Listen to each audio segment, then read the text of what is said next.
BNP প্রিয় সহকর্মী মহোদয়রা বক্তৃতা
কেউ কোনো যুদ্ধ পুলিশের প্রার্থনা করেন, মায়ের কোনো দোয়া থাকছে, সবাই দোয়া করবেন আমরা যেন খালেদা জিয়াকে নিয়ে ঘরে সুস্থ শরীরে আমাদের মধ্যে ফেরত দেন।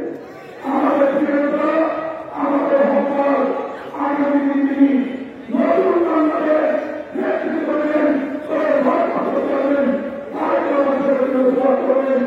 আপনাদের সমস্ত জনতা ফিরে এসেছে মাথা উঁচু করে বাংলাদেশে যেন ফিরে আসতে পারে ওনাদের করছি।